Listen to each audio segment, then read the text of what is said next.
Hi, Bother Brigade. Here's what's bothering me today. You ever notice that it's kind of just like gambling when you try and engage in online dating? I just started really realizing this a lot more because, of course, we're getting close to Valentine's Day, and that means that all the ads are showing up everywhere. Dating ads, couples events, all that stuff is being promoted just about everywhere because, you know, welcome to capitalism, gotta make money. So let's commodify love, why don't we? And that's kind of what I want to talk about today. So those of you who also follow me over on Twitter might know that back in October around my birthday, I kind of started seeing somebody. And at one point during one of our nights in, she had shown that she had over 1,500 likes on her dating app profile, which shows you the scale of how wild and widespread this problem is. So if you're, someone like an incel and you think,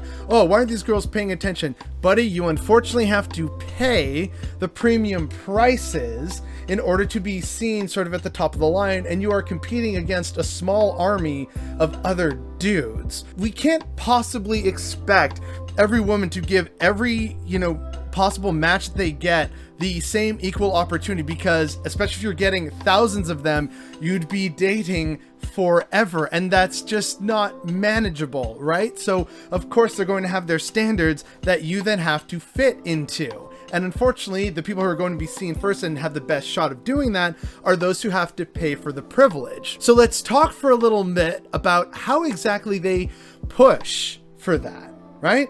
For the longest time, I have hated online dating. Not that I've been terribly unsuccessful with it, but there's always just been something about it that I hated with every fiber of my being. And at first I thought it was just how it felt that, it feels like you're going through someone's application for a job, it's like, yes, okay, age, career, oh, some interest, okay, all right, good with children, it just feels so weird and corporatized, and it's like, this is not how human connection is supposed to start and form, right? But this is how it's been made. And then eventually it just kind of clicked with me that so much of online dating, whether it's Tinder or Bumble or Hinge or Plenty of Fish, like whatever app you use, you've probably seen some form of gambling techniques to keep you engaged. Let me explain. For starters, the notifications. It'll pop up on your phone to see the little logo of whatever app it is, and you might think to yourself, oh, does this mean I got a match from all the swiping I did yesterday or an hour ago or whatever it might have been, right?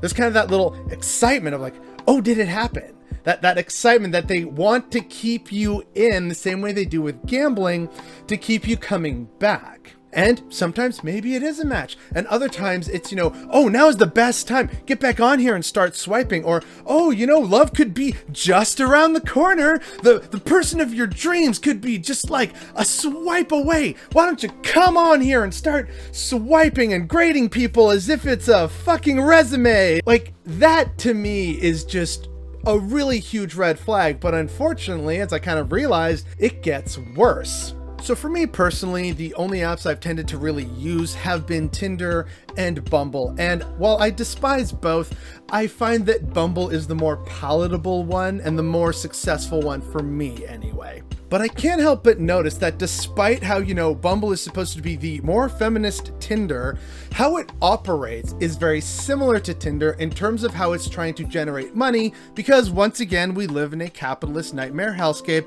Everybody's got to make money. And so with that in mind, there's of course, the promoted ads, but their real money maker is trying to commodify human connection, and they use gambling techniques to accomplish this. So the aforementioned notification, love could just be a swipe around the corner. And then if that doesn't pan out and you're feeling very sad and very frustrated, they will hit you with an invitation that, hey, be seen faster by upgrading to premium. And it doesn't matter whether it's on Tinder or Bumble, it's basically the same kind of promotion for, the higher tier service that you have to pay for. But, you'll be seen faster. You get more likes, more super likes, more ultra swipes, or whatever the hell they decide to call it. And not just about being seen faster, but like it feels like they're almost guaranteeing you that you will get more matches because of that. And some of the other notifications that you might get will be like, hey, upgrade to be seen or to get more likes, because hey, we will show the super likes first, and so you gotta pay for those, right? Their entire business model revolves around preying on people looking for love and connection, while trying to basically do a corporate permanently scrolling. And by the way, gambling ads do that, just like mindless, endless scrolling. Got to keep you on there for as long as possible to generate that ad revenue and to give you some hopeful sense of justification for, oh yeah, got to pay, you know, the ultra premium prices for that shot at love or connection that I'm looking for. Oh, sorry, are you using only the free version, especially on Tinder? Well, you only get a certain number of likes, so, you know, if you want to swipe more, you gotta pay more. Because, you know, that's how human connection works. And then I remember that, like, I decided, you know what, let's actually try this, right? So for a while, I got Tinder Premium or whatever and Bumble Premium. It was a slightly different experience, but I couldn't help but notice that also immediately after that, oh, apparently there's even more tiers, like, you know, go ad free, or, you know, be able to send more, or we'll put you to the absolute top of the list if you go to the next tier up. And I'm like, this is just a Ponzi scheme of preying on emotional desire and vulnerability for the sake of money. And so it doesn't really matter if it's Tinder or Bumble or whatever, it's functionally the same pyramid scheme. Pay us your money for the chance at love. And it's not even like it's a matchmaking service, right? I know they pretend to do that with things like, you know, oh, hey, based on like mutual likes, we think this is, you know, a really good match for you. You have certain whatever passions or likes in common, right? All kinds of dating apps will do this. But it's still not doing the actual work of, you know, trying to meaningfully connect with an individual. And I can't help but think of that when I'm scrolling away, sometimes even just mindlessly, right? Like, how unfair is that? You know, like some of us would of course think, oh, you know, it's so unfair, like they wouldn't give us a chance. We're doing the same to everyone that we swipe left or right on.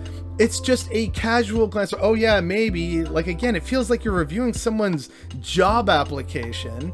And, you know, how many of these people that I've decided not to pursue or swipe on have I, you know, potentially missed out on, right? Just based on like something that I see that, you know, objectively might not even be that big of a deal. But what if maybe, you know, if I'd actually met this person at, say, a party, a function, a gathering, a festival, a outdoor market, whatever it might be, what are the chances that maybe in that scenario I would have much more of an immediate connection with this person instead of like trying to grade and evaluate them as like a set of pixels on my mobile phone screen? This is the deep, sinister problem with online dating and its mass commercialization to me.